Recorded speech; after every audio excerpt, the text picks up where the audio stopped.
Քիչ առաջ մենք մասնակցեցինք քննչական գործողություններին։ Միքայել Սպասանի իրական հետապնդում հարուցելու մասին որոշումը ներկայացվեց դատախազի կողմից կայացված, որով նա մեղադրվում էր Քրեական օրենսգծի 422 հոդվածի 2-րդ մասով, դրա մասին արդեն հրապարակային դաշտում արկա էր։ Ուրեմն այս պահին մենք մեղադրանքի բնույթի մասին շատ բաներ չենք ուզում ասել պաշտպանական նկատառումներից ելնելով, քանի որ Սրբազանը ներկայացվելու է դատարան, նախնական տեղեկություններով Ավանի նստավայրում է լինելու, բայց լրացուցիչ երբ իմանանք կհայտարարենք։ Ուրեմն ձերբակալման պահից 24 ժամվա ընթացքում դատարանը պետք է որոշում կայացնի։ Հետևաբար մոտակա ժամերի ընթացքում դա լինելու է։ Մենք անպայման կտեղեկացնենք, այսինքն հրապարակային։ Այո, կալանքի հարցն է քննարկվում։ Լավ տեսակ, որ սա աննախադեպ միջամտություններ, ինչպես ոստիկանների եւ ԱԱՑ ծառայողների կողմից, երբ մայրաթորի տարածքներ դժեցին, դրանք գումարած այս ընթացքում էլ վստահ եմ, որ դուք ինքներդ էլ համացանցից օգտվել եք, տեսել եք, որ վարչապետ Նիկոլ Փաշինյանը բարբերաբար գրառումներ էր կատարում, որը մենք գնահատում ենք նաեւ իր ոչ կոռեկտ լինելով հանդերձ նաեւ ուղղորդում էր նաեւ քննչական մարմինների եւ դատական մարմինների եւ բնականաբար այս ծանր ոնց ասեմ անմարդկային ճնշման ներքո բնականաբար արդարադատություն ակնկալելը շատ դժվար բան է դառնում։ Ինչպես բացատրեցին, որ 1.5 տարի առաջ այսքան ժամանակ ինչի իմանային։ Տեսեք, հիմա այսպեսի մի բան ասեմ, մինչև ձեր հարցին պատասխանելը, երբ Միքայել Սրբազանին ձերբակալել, այսինքն տեսակ կամավոր ինքը ներկայացավ եւ սենյակում ձերբակալման արձանագրություն կազմեցին եւ հարցրեցին ում է ուզում ծանուցել տեղեկացնել, դե իրավունք ունի, չէ՞, մեկ անձի զանգեր ծանուցել։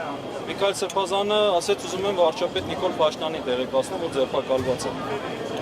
Ուրեմն մեղադրանքի հետ կապված, քանի որ ասեցի, այս բանը չենք ուզում հավաքվել, անպայման դրա մասին մենք կխոսենք մեր պաշտպանական թիմը։ Ոչ։ Չէին տալիս, որ Ճապայանը գնար եւ վերջը նաեւ չադերվելով դուրս մայրաթորից սպառնալիքերին չկրկին գրոհել այսպես ասում, մայրաթորը ուժայինները նորից էին։ Տեսեք, ձերբակալման հիմքերը չկային կարելի էր ասել, դրա հետ կապված պաշտպանները համապատասխան հայտարարություններ կատարեցին, որ արձանագրվեց։ Բնական է չկար, ավելին Միքայել Սրբազանը ոչ խուսափել է, ոչ էլ հանցագործություն է կատարել կամ դա կրկին կատարելու վտանգը չկար։ Ամբողջ գործընթացը անիմն է, այսպես ասեմ։ Ձերբակալման ժամը ֆիքսվել է, կարծեմ, մենք երբ մտանք, Այսինքն այս որոշում կայացնել։ իսկ Իրեն պետք է որ քիչ հետո դատարան, այո։ Մենք հիմա գնում ենք մեր մարտավարությունը, մեր աշխատանքը կատարենք, այնուհետև գնալու ենք դատարան։ Չենք կարող ասել, կարող է գիշերը քնենք, կարող է առավոտյան զանգին ասել, անպայման այդ տեղեկությունը կդնենք տեղեկացնել։ Դե կարող է առավոտյան օրինակ ժամը 7-ին իսկ նշենք։ Անպայման Facebook-յան էջը պետք է այս պայն մենք միշտ օգնություն չունենք, ինչ միշտ օգնություն ենք բացնում։ Այսինքն հայտնի չի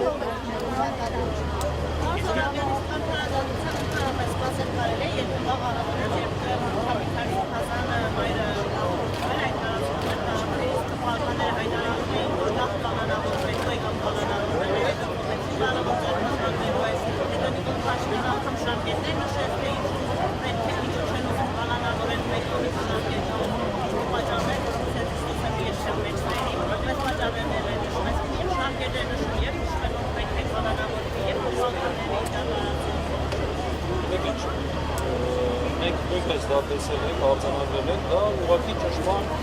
միջոցներ են, որը բնականաբար արդարադատության,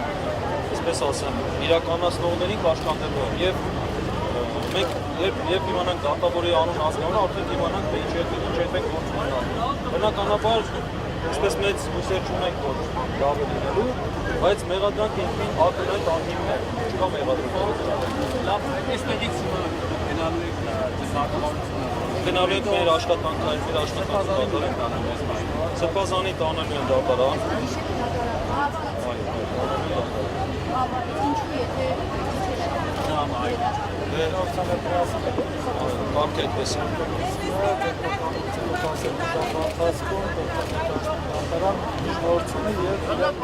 Անձնագովայուն չի մնալու, այլ մնալու է գիշերին դատարան։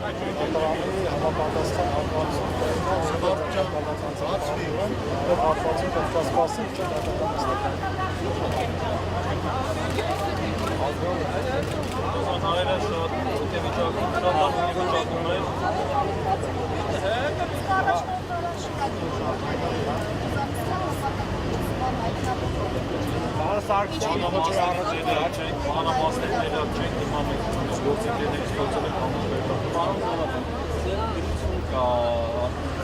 Աջոպայանի ստորագրության, որ ինքը լիովին բավարարված է իր ծառայությունով, իբրև հոգևորական ուստի խնդրում է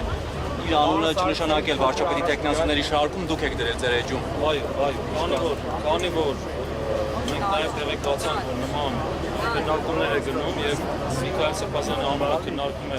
վարչապետի տեխնացուների շարքում, Միքայել Սրբազյանը հստակ մի դիրքորոշում արտահայտեց եւ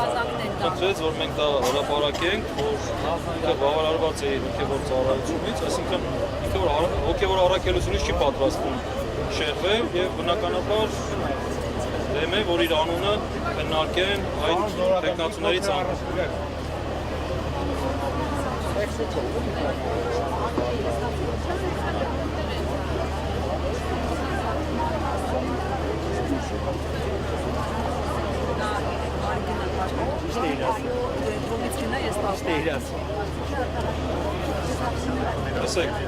Տեսեք,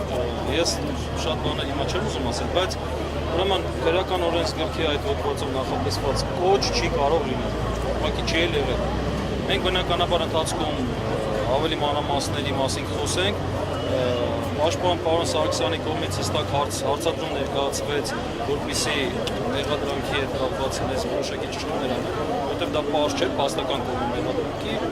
Ինչևէ, մենք դատարանում դրա հետ կապված ավելի մանրամասն կներկայացնենք, այնուհետև ստանալու և հանրության։ Այսպես ասեմ, Սրբազանը բնականը մեղադրանքը չի ընդունում և բոլորս էլ լավ գիտենք, որ Սրբազանը քննադատական խոսքի ինչ ասում, այդքան բան։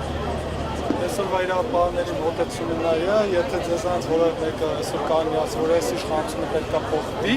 վեյով պետք է փոխվի, իրենք սա դիտարկում են որպես իշխանազավթում, իշխանությունը փոխելու կոչ, այսինքն ձեզ բոլորին, մեզ բոլորին փորձում են դարձնել այս հանդիպակով, որպեսզի որևէ քննադատություն չլինի, որովհետև այն ինչ որ ասել է Սրբազանի ելույթում, դա ընդհանրապես քննադատություն է իշխանություններին եւ որովհետև հայտնի բացիկ Այսինքն այն որ խոսում է, որ մենք ժողովրդավարության հաստատում եւ այլն իմացեք այսուհետ իրավապահների մոտեցումը սա է։ Եթե կքննադատեք այս իշխանությունները ու մեզ հոդված բոլորի համար նախատեսած Դե իրանց համար